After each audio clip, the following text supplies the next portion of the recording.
वादी कश्मीर के खूबसूरत सयाहती मकाम पहलगाम में बड़ी तादाद में लोग सयाहों को लुभाने के लिए कई काम करते हैं।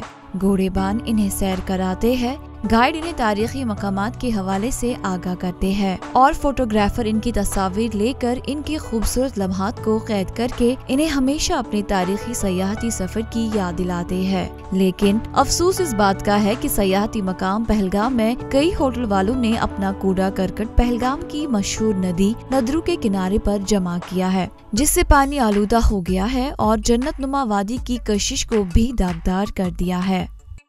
बहुत टाइम से ये प्रॉब्लम चल रहा है। हमारा एक वॉलंटियर ग्रुप है पहलगाम वॉलंटियर्स करके, जिसमें हम 40-50 लोकल यूथ है जो हर साल 2-2 3-3 क्लीनेस ड्राइव कराते हैं यहाँ पे। उसी पॉलीथीन को सड़क से, पार्क से, इवन जो यहाँ के मेन जो ट्रैकिंग रूट्स है वहाँ से भी हमने लिया है और आई थिंक टन्स में वेस्ट आता है खाली जो रिवर लेदर के साइड में।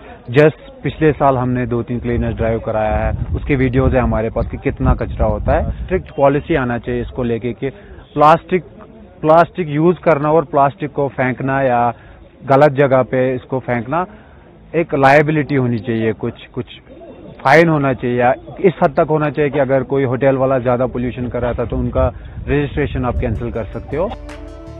दूसरी तरफ पहलगाम इंतजामिया खामोश रही और आज हरकत में आकर मोरा इलाके में कई होटल वालों पर जुर्माना आयद किया। एक्चुअली ये जो पॉलिथीन वगैरह और गार्बेज इन होटलों का निकलता है, इनको हम यहाँ दरिया के किनारे नहीं डालने देते, न कहीं अपने ज्यूरिडिक्शन में। तो इनको हम यही बोलते हैं कि ज्यूरिडिक्शन से बाहर आप ले जाइए, कहीं पे जो एसटीपी लगा हुआ है या सीवरेज ट्रीटमेंट प्लांट, तो वहाँ पर रख दीजिए। तो बदकिस्मती से इन्होंने रात के अंधेरे में यहाँ पे डाला था, तो हम सुबह आए हैं। सुबह सवेरे जब हमने देखा है तो यहाँ ऑलरेडी पड़ा हुआ था, तो हमने अपने लड़के और लड़की वो सारी जो भी अपने लड़के हैं मेरे साथ, तो उनको लाया और ये हमें जमा कर रहे हैं। हम इसको उठाएंगे जल्दी से जल्दी और उसके बरक्स जो भी हमारा जिससे इस होटल वाले ने यहाँ डाला होगा, हम इस पे कार्रवाई कर रहे हैं। तो जो भी पकड़ा जाएगा उसके साथ हम कानूनी कार्रवाई। मकामी लोगों का कहना है कि अगर सूरत हाल यही रही और होटल मालिकान को इस नदी में कूड़ा करकट डालने से न रोका गया तो अनकरीब ये पानी पीने के लायक नहीं रहेगा। ETV भारत के लिए पहलगाम से समीर अहमद की रिपोर्ट।